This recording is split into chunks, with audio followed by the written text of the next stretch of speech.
Production and distribution of City Club forums on ideastream are made possible by the generous support of PNC and the Raskin Family Fund, with additional funding from Cleveland State University, Robert Conrad, and the Payne Fund.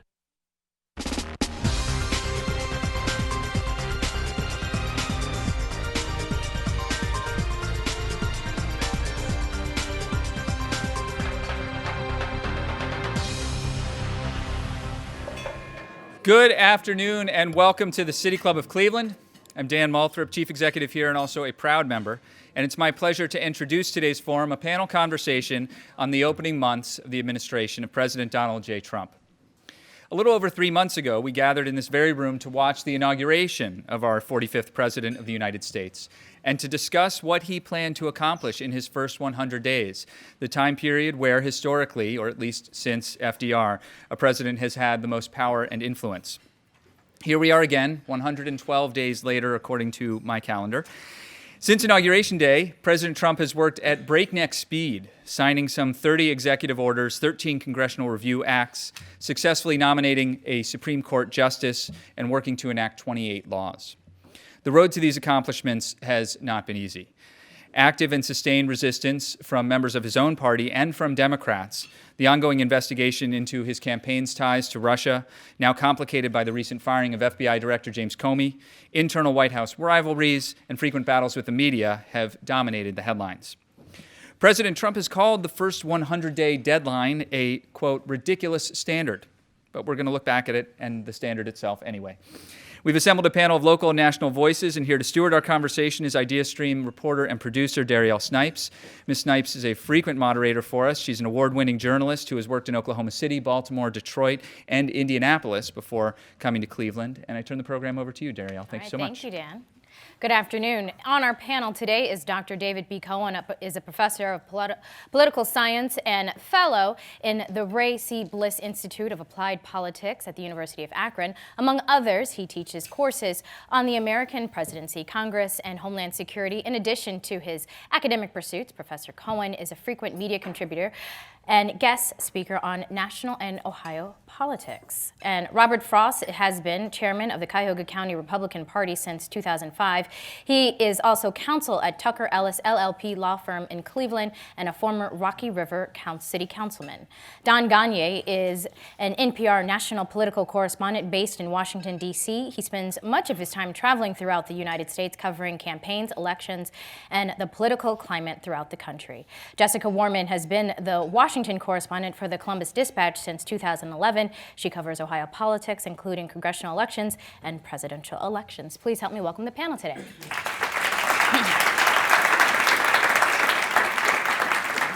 So as we all know, there is a lot to talk about. We were kidding a little bit earlier with Dan. Maybe we should have 2 hours to talk about everything that's been going on today, but we have just an hour, so let's get started. So a lot's been going on in the last 100 days, even this morning as President Trump took to Twitter to do several tweets. I'll just read a few. He said, again, the story there was collusion between the Russians and Trump campaign was fabricated by Dems as an excuse for losing an election. Talking about James Comey. James Comey better hope that there are no tapes, end quotes, of our conversation before he starts linking to the press, and the fake media is working overtime today. So this is obviously, let's just start right there with the tweets. I mean, he's the first president to really go through, not through the regular travel of regular ways of doing things, and he's taking to Twitter to get his message across. I mean, this has got to be highly unusual, especially for reporters like us. Yeah, it's actually kind of difficult because there are times when what he says is kind of counter to what his staff says. So the difficulty for me as a reporter, for other reporters, I think, is interpreting and finding out exactly where he is. And sometimes it's a little bit at odds. I mean, he's talked about the Russian story as a hoax, but then in an interview with Lester Holt yesterday of NBC, he seemed to indicate that there was, that this was a story, that this was an ongoing story. There have been times he's kind of contradicted his staff entirely. I think it was with The Economist the other day. He suggested that he was not going to release his tax returns until after he was out of office. His spokesman said, no, after the audit's complete. And he said, no, after. So, I mean, it's kind of, the challenge is to make sure as a reporter that you know exactly where he's coming from. And it's not always a very easy thing to interpret. And the Twitter feed, I don't know if you guys know, there are two Twitter feeds. There's the official one, which is @POTUS. And that's the same one that President Obama used. It's the same Twitter address. Those tend to be tweets put out by the administration, by the White House. They're much more sedate is one word, or they're much more kind of, maybe they're boring, but they're just kind of basic informational things. Occasionally they are signed DJT. And if it's signed DJT, you know that's one that came from the president directly. But the real Twitter feed is the one that's technically not the real Twitter feed, right? It's real Donald Trump, @real Donald Trump. And that's the one where our days start at 5:30, 6 in the morning on any given day, including weekends. And they are a window into his thinking, his psyche, his mood, all of those things at any given moment. And we've never dealt with anything quite like this. Sometimes it's an attack on us. Sometimes it's an attack on crying Chuck Schumer was the one today, or lying Hillary Clinton, or whatever it is. But it's all language and tone that we've just never seen from a president in a kind of a direct public way before. And I think if you could grant his chief of staff one wish, it would be to take away his phone. Because the fact that he has access to Twitter, and he clearly has no discipline when it comes to social media. He has less discipline, I think, than your typical teenager, almost on Twitter. It completely undercuts his message, and it undercuts the White House's efforts to get really anything done. I mean, just look at his activity this morning. And some would claim, I think, that it's very strategic. He's doing this because he's very tactical, and that he's a bit of a mad genius. I think he's just mad. And I think you can leave the genius part out of it, because I don't think there is a rhyme or a reason. I think he's very impulsive, and he reacts to the news of the day. He reacts to what he sees on television. Clearly, we know he watches television, a lot of television. And ironically, he watches a lot of MSNBC. Morning Joe seems to be one of his favorite shows, and that's supposedly the other network that he's not supposed to be watching. So I think if they could take away his Twitter, they would do that in a heartbeat. I'll give you a counterpoint to that. Rather than impulsive, I'll call him disruptive, intentionally disruptive. Whether you want to call that a strategy or a tactic on a given day, Twitter is a disruptive media technology. There is a large swath of this country, myself included, that does not, no offense personally, but that does not trust at all traditional media institutions. I don't get my media information, I don't get my news from NPR or the Columbus Dispatch or the Washington Post or any of those types of institutions. I wouldn't trust a single thing I heard from CNN as being fact or accurate news. Donald Trump knows that. He knows that he can take a message, I'll compare it to a president like FDR understanding the power of radio and utilizing the fireside chats. He takes that message directly to the consumers of that information. And he is disruptive every day and sends the media off on a chase. And he does, I believe, make it hard on his staff. I think we saw that yesterday in action. They weren't confident or well coordinated, perhaps, in whether they knew or were uncertain of what they needed to be saying. He cleared all that up, took responsibility for his actions. We can talk about those actions and other ones more, but I do think his use of Twitter is intentionally disruptive. And not only his staff, though, the Vice President of the United States. He has publicly undercut the Vice President, which I think is unprecedented, at least in the 21st century. Maybe in the 21st century. It's certainly not historically unprecedented. No, but in this new era. So we could debate that all day. Yeah. So let's move on, because we have a lot of other topics. So let's just talk about the firing of James Comey. I mean, while some political analysts believe that the timing was wrong, even Donald Trump has admitted that there was no good time to fire him when he was speaking with NBC's Lester Holt this week. So let's just talk about the fallout. Rob, I mean, the party base, satisfied, dissatisfied? What do they think about this? Well, I do think there's a lot of information that needs to come out, and I think everybody needs to step back and allow this process to carry forward. looking into what occurred, why did it occur. And so I don't think anybody can say they're conclusively pleased with where it stands or why it happens. We need to know that. The public has a right to know. Our legislators on both sides, they have that role of ensuring that the public is reassured in that and how that process came about. But I will tell you, we've heard a lot talking about the hypocrisy of many who were calling for James Comey's head for quite some time, but then didn't like it, when and how it came. Okay, fair point. Timing and manner matter in a process like this.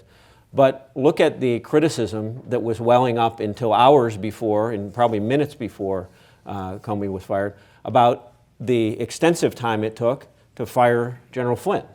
And so when you look at that and you see Donald Trump saying, hey, on this one I know I've made a decision, I'm going to take this in hand right now. Criticism has been we're taking too long on these things. Guess what?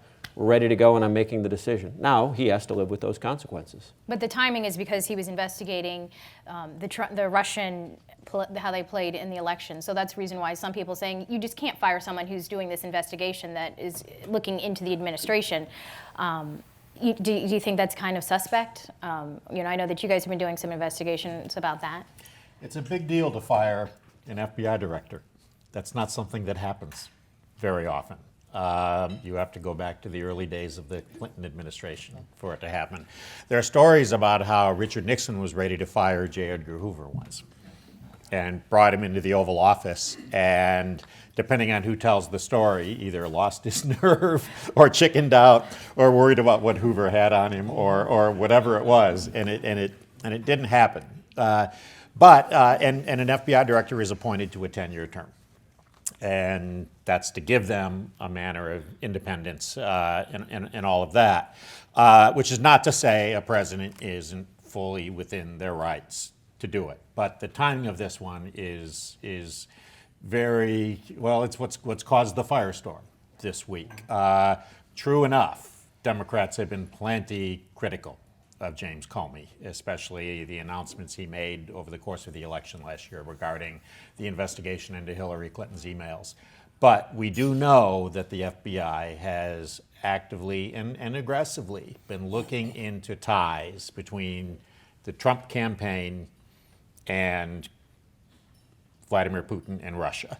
And to take the unusual step of removing an FBI director in the midst of that makes it it's impossible for it not to have generated the controversy and discussion it has. Well, and again, this is an issue of why exactly did this happen, and we hear very different stories. The original story and the original memo, the things that came out from the White House, indicated that this happened upon the recommendation of the Department of Justice.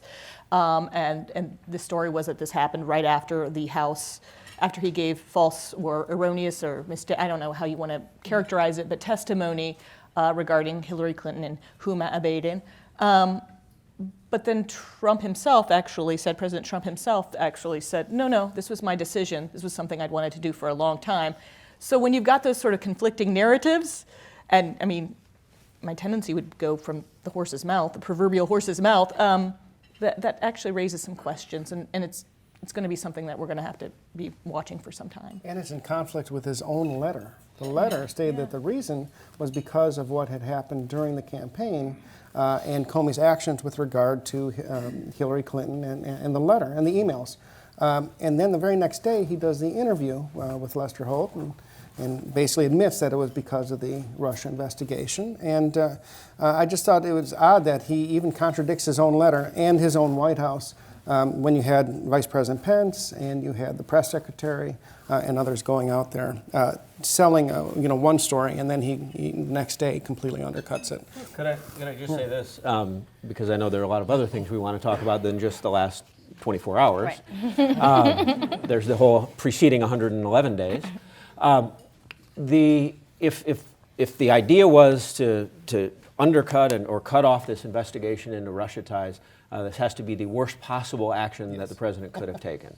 The investigation will continue, as it should, under Acting Director McCabe. The Congress, if it feels the need to look into all of what was surrounding this, has a right and a responsibility to do so.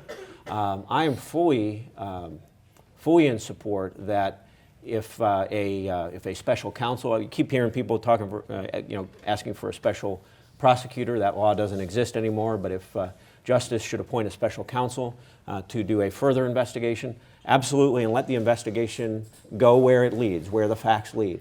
In any case where there's credible evidence that someone has broken the law, the proper authorities have to be allowed to investigate it. That investigation has to be allowed to go where it leads.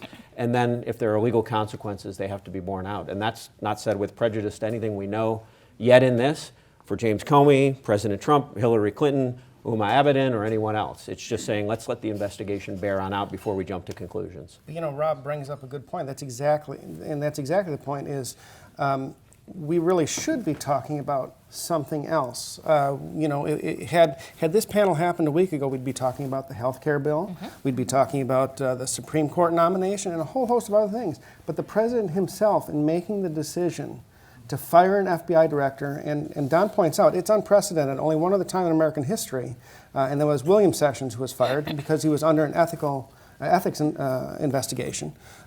He takes this unprecedented move in what looks like an attempt to shut down, the investigation into his campaign's ties with Russia. He has made this the story, and this is now the story that is going to dominate the news cycle for the foreseeable future.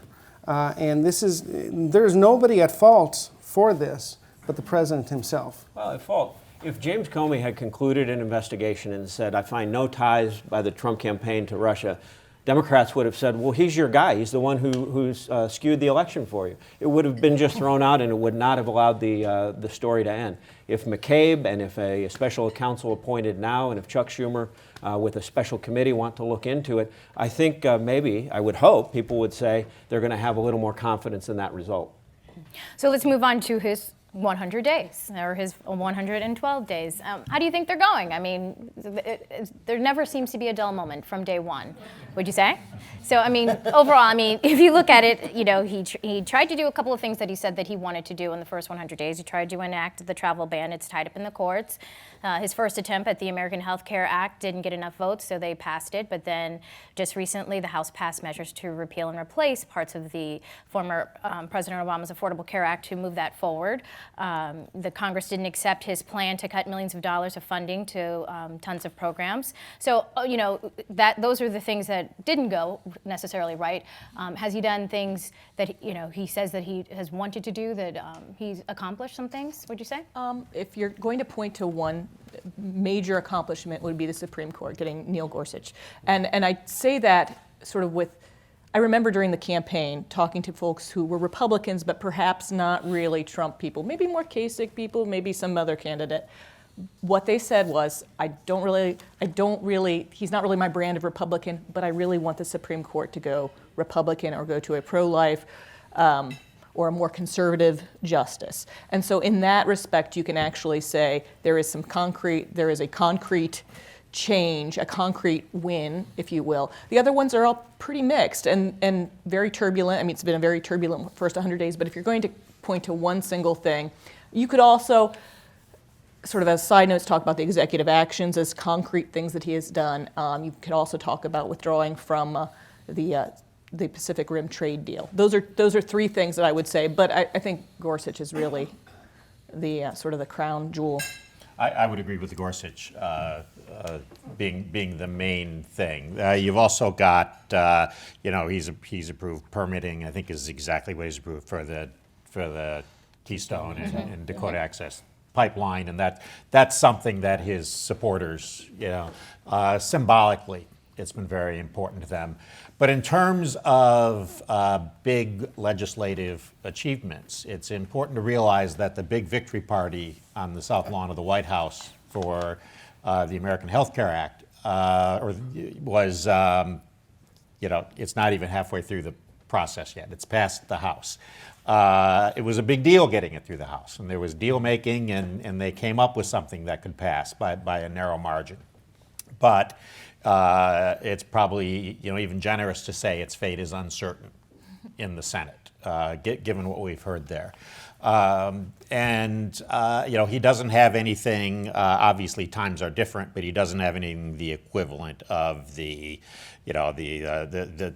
economic stimulus that President Obama got through, and George W. Bush also had some bigger legislation, No Child Left Behind, and the tax cuts didn't come until a little later, but he had kind of bigger things in the pipeline, and they had both of those two previous administrations had demonstrated more of, let's just say, a friendly relationship with Congress and an ability to kind of marshal forces there, where we're still not sure what this president's relationship is with Congress, even members of his own party. It's even though he controls it. Even though he controls it all, yes. He has unified government. He controls both houses of Congress, and the fact that we really haven't seen a big legislative victory on a significant piece of legislation is really kind of striking. And the Neil Gorsuch thing, Supreme Court pick, yeah, that's a big deal. But that's more Mitch McConnell's victory than President Trump's, because the Senate Majority Leader held that seat open and did not allow President Obama to fill that seat. And so President Trump benefited directly from that maneuver, a very smart strategic maneuver of Mitch McConnell. Let me add a couple. You've hit the highlights. I mean, you would start with Justice Neil Gorsuch, if you wanted me to put the first 100 days in 3 words. You'd then continue with Keystone XL and Dakota Access Pipelines, absolutely. Having progress in the House on the AHC legislation. Obamacare is in a death spiral. Aetna just has pulled out completely. We're seeing that. We see states that have only one insurer available. We've got to make progress on that. I think that something will get passed out of the Senate, and I think there will be an effort, probably successful, to reconcile those two and put something on the president's desk, yet to be seen. So no major legislation signed, perhaps, but more legislation signed in the first 100 days than the past 5 presidents. And one additional thing to add that assured national security conservatives was appropriate measured action in Syria. You're right. So, David, put this in perspective of other presidents in their first 100 days. 100 days is not a lot of time. So, I mean, do you think the president has done what he can in 100 days, compared to other presidents? Yeah, first of all, 100 days is a really false concept. It's essentially a made-up time limit. It's hard for presidents to really get anything accomplished in 100 days, and that's why presidents tend to rely on executive action. All presidents do. President Trump certainly has. I think what we've seen, though, in this first 100 days is really unprecedented in terms of the relationship that President Trump has with the Congress, in terms of the relationship President Trump has with the media, the relationship President Trump has with the American people, and his use of social media. We're in uncharted territory here. It's hard to compare him to other presidents because he is so unconventional as a president. And and we can score it legislatively, we can score it through executive orders. I would say he's almost uncomparable at this point with at least certainly the presidents of the 21st century. And Don, you have been out throughout America talking to voters. You did a great piece recently where you came back to Ohio and went to diners and talked to people.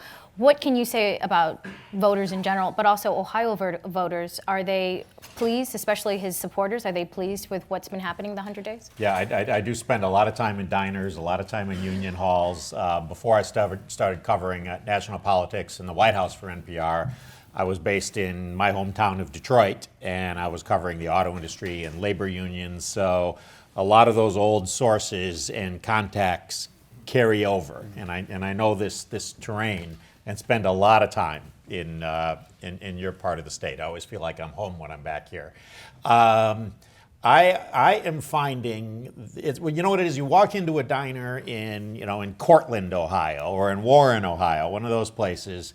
And this is a county that went strong for Obama twice, flipped, and it went big, maybe 20 points. You might know those numbers, but for Trump, I mean, just a huge swing. So you encounter voters who voted for Bill Clinton, for Al Gore, for Barack Obama, and who voted for Donald Trump. And you kind of have a hard time getting your head around that sometimes, but they are still with him. They are absolutely still with him. And the thing it reminds you, as much as we feel like we've been, it's been cranked up to 11 or 12, for the first 100 days, it's still only been 100 days. And they're not absorbed by every move, every tweet, everything in the way that we are. So the base, the hardcore supporters, from my experience, bouncing around for the last 100 days, are absolutely still with him. You talk to independents. Now, maybe they voted for him, maybe they didn't.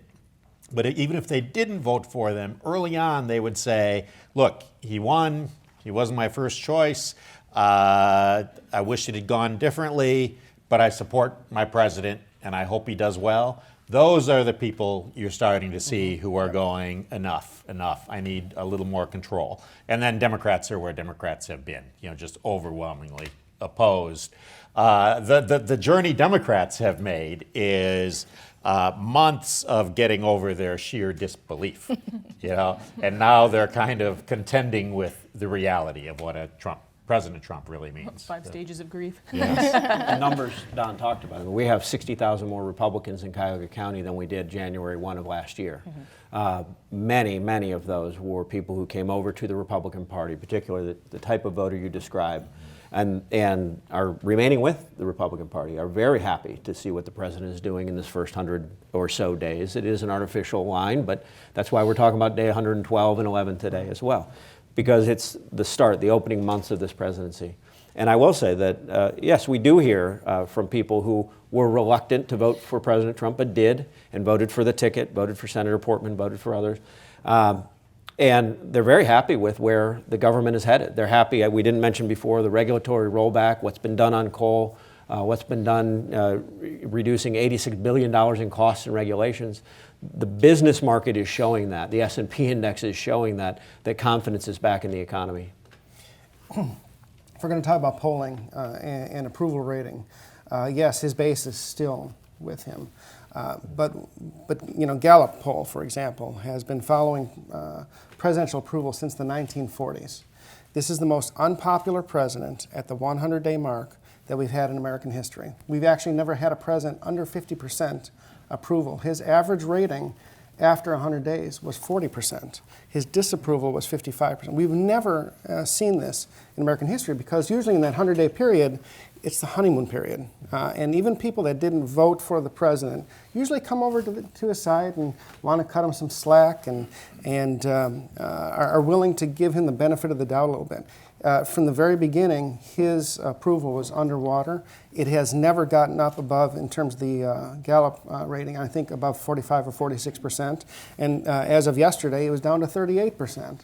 And so he is unable, other than his base, to keep the support of those independents that maybe came out and voted for him election day, and that if he does get to 2020, will need again in order to be reelected. Near term on that, the question is what impact that has on the ability to enact policy through the legislative process. November of next year will be upon us just like that, right? And he's going to need some members of his own party who are willing to stick their neck out for him, to put their neck on the line to cast a really difficult vote. Well, we saw some of that on the health care vote in the House. We'll see it as that bill makes its way through the Senate. But those numbers make that task harder. Absolutely, and congressional Republicans, they pay attention to the approval ratings as well, and they make a difference. Bill Clinton likely would have been removed from office had his approval rating not been near 70%, because members of Congress pay attention to that. And we know that as political scientists, that's a very valid measure, that and how the economy is doing, to predict how well the president's party will do in a midterm election. Right now, his party is in big trouble heading into November of 2018. The opposition party is always at an advantage heading into a midterm election. But with his unpopularity in general in the public, that's a potentially black cloud for Republicans. And before we take questions real fast, Jessica, just talk about Democrats. Have they been energized to try to do something in midterm elections? I mean, I think that's been one of the more interesting things is that some of the folks who were maybe a little quieter going into last November are really becoming a lot more vocal. You're seeing some resistance in pretty safe congressional districts. Now, whether or not that translates to actual candidates and actual people who can win in what are overwhelmingly gerrymandered districts, that's kind of a stretch at this point. I mean, the question is, to what degree do Democrats become organized to counter that? But I will say that I am hearing a much louder and more vocal resistance in the first, and I mean, you saw that. You saw that the day after the inauguration with the Women's March, and you've seen still marches, the Science March. So that's, you also see a lot more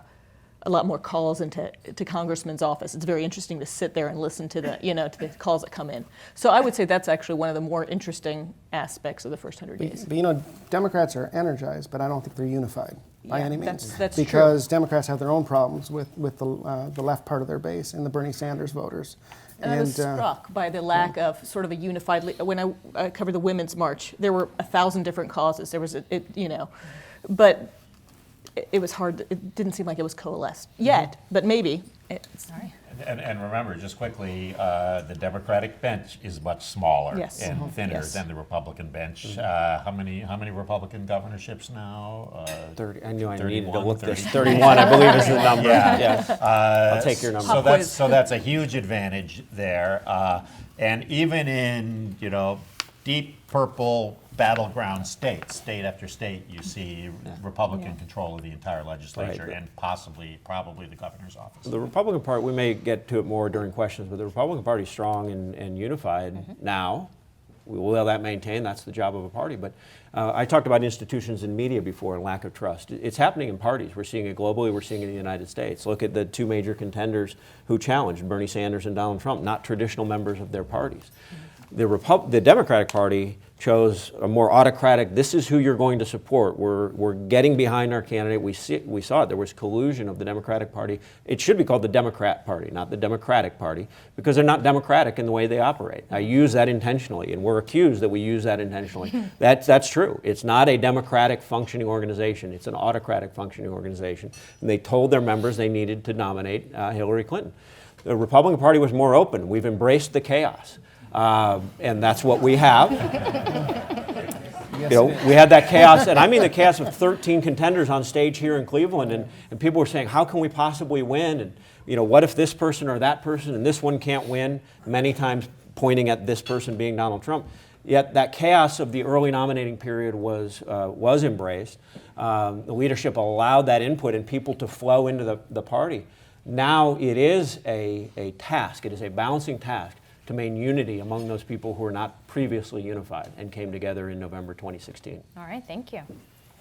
Today we are enjoying a panel conversation on the first 112 days of President Donald J. Trump's administration. Our panel features Dr. David B. Cohen, professor of political science and a fellow at the Ray C. Bliss Institute of Applied Politics at the University of Akron, Rob Frost, chairman of the Cuyahoga County Republican Party, Don Gonyea, national political correspondent at NPR, and Jessica Wehrman, Washington correspondent at the Columbus Dispatch.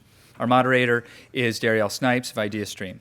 We're about to begin the audience Q&A, and we welcome questions from everyone, City Club members, guests, students, or those of you joining us via our radio broadcast, our webcast, or our live simulcast at the Parma Snow branch of the Cuyahoga County Public Library. If you'd like to tweet a question, please tweet it at the City Club, and our staff will try to work it into the program. We do want to remind you that your questions should be brief and to the point. Holding our microphones today are content coordinator Teddy Eisenberg and director of programming Stephanie Jansky. May we have our first question, please? In this first 112 days, there's been a remarkable number of positions in the government which need to be filled, and nobody's even been named for them. I'm going to skip over the general government and ask a specific question, though. There are something like 11 openings on the U.S. Courts of Appeal. Most of those openings are, the people who have been mentioned come from states in which there is at least one Democratic senator. The tradition in the Senate has been that if the home state senator finds the nominee to be personally obnoxious, they don't get a hearing. Mr. McConnell blew up the 60-vote requirement for Mr. Gorsuch. Are we going to see the end of the personal hold? Well, Harry Reid blew that up already. For appellate court judges and district court judges, you can thank Harry Reid for getting rid of that. So we've got 3 vacancies in Ohio, not Court of Appeals, district court. And I know that Senator Portman and Senator Brown are working together to form and announce a commission to interview candidates. I think that should be announced shortly. Yeah, I think the days of senatorial courtesy in the current era that we're living in, it's probably going to be tabled for a while. Hopefully we can get back to a situation in the U.S. Congress and in the U.S. Senate where perhaps in the future we could bring back the filibuster for appointments, because the filibuster is an important thing. And Rob is exactly right. I mean, we started going down this road in the era of Barack Obama and Harry Reid, when Democrats controlled the Senate, when he went ahead with the nuclear option. That was after a lot of Republican resistance over using the filibuster. So there's blame to go on both sides. But I would, Harry Reid is the one that went down that road in the first place. Hopefully we can get to a situation, probably not with this president, but in the future where we can bring back the filibuster, because that ensures that whoever is nominated and confirmed can get above that 60-vote threshold. And I think that's a good thing. Hi, Charles Jones of Westlake. This is mostly for Rob. A repercussion of most politics usually turns back local. We have a governor's race coming up, and our governor really was incompatible with this president. So, is every candidate going to run from John Kasich, or are they going to seek his endorsement, or what? Come to the City Club next Friday and find out. It's hard to predict. So much of what Governor Kasich wanted to do, if he were to become president, we're seeing put into policy. So much of what he has done here in Ohio, success on infrastructure, public-private partnership is what Donald Trump is proposing to do nationally. Commitment to charter schools, what President Trump is already enacting. Betsy DeVos was a big John Kasich supporter early on, now the Secretary of Education. So much of what he has proposed, and look on health care. Governor Kasich expanded Medicaid to the chagrin of many conservatives in Ohio, but he did. And what did he want from federal policy? Block grant the money down to us. Let us make the decision here in Ohio. Let states be the incubator of innovation in Medicaid and healthcare delivery.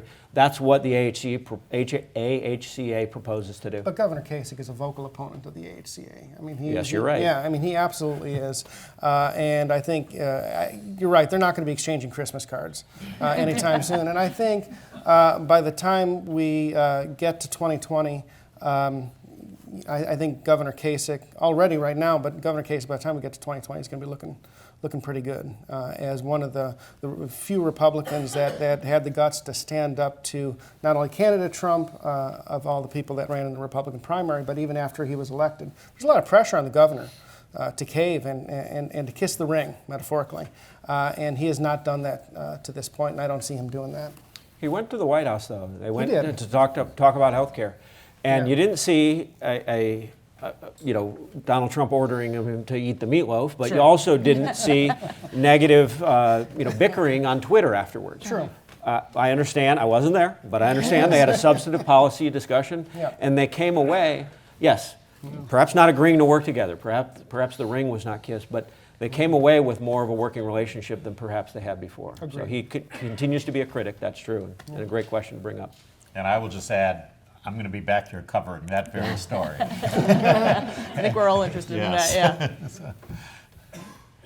yeah. I was actually at the Watergate hearings as a high school student, and my concern about the Comey firing and whomever might replace him as director is that, at its core, the Watergate break-in was basically a 2-bit break-in that, with some good investigative reporting, someone could get to the bottom of it, but spies and counterintelligence and all of that, it worries me how a congressional staffer working on an investigation has the skill set to follow those threads. And even the FBI, with someone that is head of the FBI that's not an FBI person, that how do they take this information and how do they have a skill set to decipher to get the results that we all seem to be in agreement that we want? I'm kind of the mind that we are going to eventually see some sort of independent process, because I think Congress is going to want this out of their lap. And otherwise it'll just kind of bog down the entire legislative process. So I think we're going to have some sort of, whether it's a special prosecutor or an independent counsel or some sort of special commission, something I think will be done. And I think to your point, is we're not talking about a third-rate burglary and a cover-up of that. We're talking potentially treason, high crimes, misdemeanors. This is potentially a much more serious thing. I'm not saying that it happened, but the potential, if there's anything there, is at a much higher level than anything that we saw at during Watergate. And so that's why it's so very important that we have a process that is very exhaustive and fair to be able to look into those charges. And whether it's the FBI or whether it's a special committee or a special prosecutor, the question is, will they have the resources to pursue it the way they want to? Hi, I just came back from Atlanta, Georgia, and I went to the Presidential Library of Jimmy Carter. And during that visit, seeing somebody that was an outsider that came into office with not a deep bench behind him in terms of political expertise. Party aside, do you see any similarities, even though we're only at the 100-day mark, between President Carter and President Trump and their inability to focus on insider Washington politics to the success or advancement of their own priorities? That's a great question, and I think there are clearly some similarities. They both were outsiders. Jimmy Carter came in with a very healthy disdain of Congress. He felt that he knew more than the members of Congress did, and so he had this, wanting to basically lead Congress where they wanted to go, even though he had a Democratic Congress, like President Trump has a Republican Congress. I think that's where the similarities end. Because I think Jimmy Carter came in with governing experience. He had been governor of Georgia. He was also, and is also, an extremely smart man who understands policy and does his homework and digs into the nuts and bolts of policy. We have a president right now that is not curious intellectually. And I'm being kind when I say that. He is somebody that also, I think, lacks the temperament for the office. Jimmy Carter had the right temperament, as did Ronald Reagan, as did George H.W. Bush, et cetera. Just go through the line of modern presidents. This is a president that is very thin-skinned and is impulsive and lacks the proper temperament to hold that office. So I think that's where they differ vastly, that and their experience and their intellectual abilities. I have to congratulate you. That's the first time I've ever heard any sort of comparison drawn between those two. I mean, we've heard a lot about Nixon versus, but that was a really compelling question. I would say, I would agree with you. The experience as governor is really clutch among that, and that's the thing that I would really focus on. He had to work with the legislature before he came, so he had that skill set, as opposed to President Trump, who's just never had to work with the legislature, who's always called the shots, who's had to negotiate with other businesses, but it's a completely different environment. I was speaking before about the perception of institutions and parties, political parties in particular. There's this idea, this concept going into presidential elections of seeking the best qualified, most experienced person, but look at who we've elected. We've elected from the Democratic side, Jimmy Carter, to start with your example, Bill Clinton and Barack Obama, denigrated by the right, by the Republicans, as being not very experienced. It's this southern, backward state. I love it. My mom's from there. I'm not calling it backwards, but that's how it was denigrated. I went to school there. But he was characterized that way. Clinton characterized as a small state governor, not really a lot of experience. Barack Obama, first-term senator, just barely any experience there. And look at the other side, what has been characterized about George W. Bush, that a governor in Texas really doesn't have much authority, or Ronald Reagan, a B-movie actor and kind of celebrity governor. The last president we've had who fit that bill of Washington experience was George H.W. Bush. And the last time a senator has been elected, they were Lyndon Johnson and John F. Kennedy, elected as a ticket originally.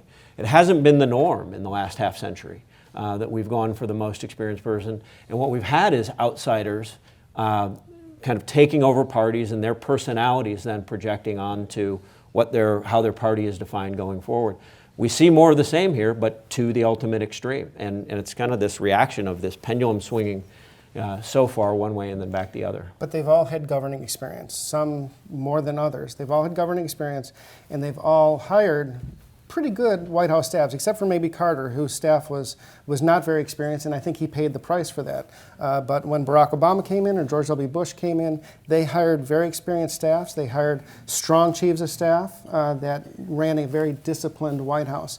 Donald Trump is using the apprentice style of White House management, and he really is. And I'm not trying to be facetious. He is running the White House like he ran the boardroom on the Apprentice series, where numerous people have walk-in privileges to the Oval Office, where he has not empowered a strong staff, especially a White House chief of staff, to be able to discipline his time so that he can get things accomplished. And he has allowed his staff to backstab one another, and he's created these rivalries within his own staff, whether it's the Steve Bannon Breitbart wing or the Reince Priebus Mike Pence wing, or whether it's his own family, the Ivanka Jared Kushner wing in the White House. They're all fighting amongst each other. And perhaps in business that works, as a corporate model. I'm not from the corporate world. I'm guessing it probably doesn't work very well there either. But for the White House, it is a total and complete disaster. Bill Clinton did it this way as well when he came in. It took him about a year and a half to fire or to move his original chief of staff to another position. And bring in Leon Panetta to put in and install some discipline within the White House. When that happened, all of a sudden, the Clinton White House was a functioning White House. I'm not sure that this president is capable of making that kind of tough decision because he should have already. Abe Lincoln called upon our better angels, and that embodied much of what sort of spoke to what is great about America and the presidency. And it was interesting, last summer, Trump returned to Gettysburg and addressed his concerns about the weight problems that the women in his beauty pageant had, which was a striking contrast. Now, that was before this 112 days, so we'll set that aside. But certainly my hope, and the hope of many, I think, was that he would sort of pivot on that sort of tone. But he really has not, and was tweeting with Rosie O'Donnell or about Rosie O'Donnell the other day. I guess my question in that context is, where is the outrage among Republicans, among Republican leadership? Because apart from the policy issues we're talking about and the management of the White House issues that come up in every presidency, what we have here is something, it's a completely different animal, and I believe a very troubling one in terms of what America stands for and sort of the moral authority that the presidency and our country has. I'll start with you, Rob, but not just to you. Where is the outrage amongst Republican leadership? Well, our outrage is directed at the last 8 years. Our outrage is directed at the failed presidency of Barack Obama. Donald Trump did not deceive, thank you. Donald Trump did not deceive anyone. I doubt that many people, and I won't direct it at you particularly, Hugh, but I doubt that many people were hoping he would pivot. I think you were expecting that he would lose. I doubt that many people on the Democratic side considered it even a possibility, let alone a likelihood that he was going to be elected. But the way that he behaved was very honest with people, and he has not changed. There was nothing hidden. There was no guile. I don't know if he's intellectually curious or not, because I don't know his mind. I know that he's operationally curious. I know that he's very involved in how organizations work and has delved into the work that he is doing there, and he's putting the policies in place that we are applauding seeing put in place. I did talk to a lot of Republicans over the course of the last year who were indeed wanting, expecting, reassuring me that a pivot would take place. So I don't know, there seemed to be a lot of hope that there would be a pivot. I think it's fair to say it has been truth in advertising, and there won't be a pivot. I mean, this is the way he is going to operate. And there are times when you look at Paul Ryan, Speaker Ryan's face, and you can kind of see the grimace or whatever it is, but he's also you know, he's the leader of his party on the Hill, and they want to move an agenda forward. They want to move their agenda forward. I think you have to compartmentalize it into two separate things here. On one hand, Republicans have the House, they have the Senate, and they have the White House. This is what they have wanted for 8 years. They've wanted to be able to repeal and replace Obamacare. They've wanted to be able to reform the tax code. I mean, you name so they wanted to have a Republican on the Supreme Court. So in that respect, they feel like they can do that despite who this is. I mean, I talked to a few who are privately, I'm not gonna lie, a little freaked out, but they're kind of viewing this as sort of the what can we actually get done with this agenda. Maybe sometimes despite. It's a little bit hard when the story and the narrative changes so often and dramatically as we saw a couple of days ago. But to them, this is about what can we get done. I personally know many suburban establishment Republicans that were pretty appalled by his nomination and that either held their nose and voted for him or didn't vote for him. They voted third party or didn't vote at all. I think the notion of expecting him to change, I think for many Democrats and people who didn't vote for him, was a little bit of a fool's errand. Because how many 70-year-old men really decided, change their stripes like that? I think what we saw on the campaign trail is what we're seeing in the White House. But I think the most important thing going forward to look at is what the congressional Republicans do. If you start to see that support erode, and I think you will see it erode, and it already has started eroding in the Senate, but especially in the House of Representatives, that tiny little ball of snow could become a huge boulder. I think 2018 would be a real key. What happens if they pick up seats or if they lose dramatically? I mean, presidents traditionally lose during the midterm. I mean, if you're in the party of power, Clinton lost seats during the midterms. So if you see that, then I think you might see some shifts. You hear murmurs and you hear some complaints, but in public they kind of. But I think you might even see it before 2018 is what I'm saying. Possibly. 2018, especially in a place like Ohio, my gosh, we've got just about every office up for election. We've got 5 statewide offices. We've got a U.S. Senate seat. And I think we need to just pay attention to what Republicans are saying here in Ohio if we want a hint at what kind of support Trump is going to have going forward. I think you're going to see it somewhat, too, on the tax reform that has been proposed. You may see disunity, you may see a disorganized process, and what you may see, and this is entirely proper and I'm supportive of it, the Republican leaders in the Congress saying, Mr. President, we've looked at your proposal, but here's what we're going to pass and put on your desk, and we hope you'll sign it. That's entirely proper, that's how our democracy works. Hi. So one of the biggest things that really struck me during this election was President Trump's vulgarity, the things that he has said about women and minorities and even the sexual harassment allegations against him. And do you think that it matters that these things are not still being talked about? And do you think that they should still be discussed and still be out there? You want me to take first? Sure, go ahead. Happy to. Thank you for the question. He has said things that are offensive. Yeah, he said them during the campaign, and yet roughly half of this country and enough in the states with the electoral votes gave him their vote despite it. Some in spite of it. Some because maybe they found it in some way, some degree of honesty or that he was displaying. I don't know. Saying obscene or offensive things don't disqualify you. There are worse things than even the examples you alluded to. Yet he was nominated as our candidate. And what we said as a party is, he's our nominee. Now, we like his policies. Let's get him elected president. The question comes up often. I think they've stopped asking it for the most part, the national media. They kept saying, is it really appropriate for a president to fill in the blank? We've heard many examples. My answer is, I don't think he cares. Now, you can draw your judgment about whether he should, but I do think that's our answer for now and probably for the next 4 years. Yeah, I think he's right. I mean, I think he doesn't care. I think we should care about it as a country, not just Republican or Democrat. I think it's unprecedented. I think it's one of the reasons why Governor Kasich has not come around to supporting him. He said on the campaign trail that was one of the reasons that he couldn't support him was because of all the offensive things that he said.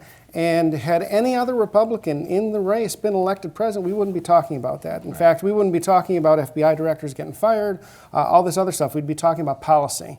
And potentially health care and infrastructure and all these other things. But he is who he is. He is the same guy that he was when he campaigned. Is it appropriate to talk about those things? Absolutely. He is holding the most revered office in our country and the most powerful position in the world. And those things absolutely do matter.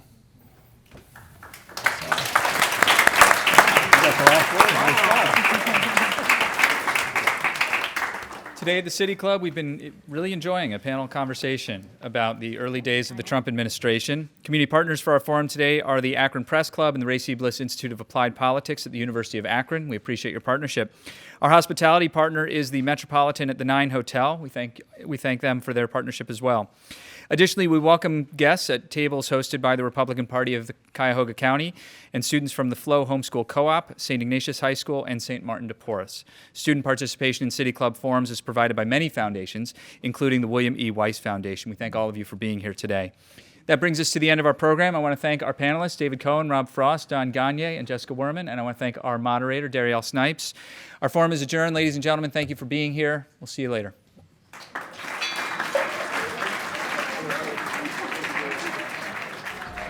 For information on upcoming speakers or for podcasts of the City Club, go to cityclub.org.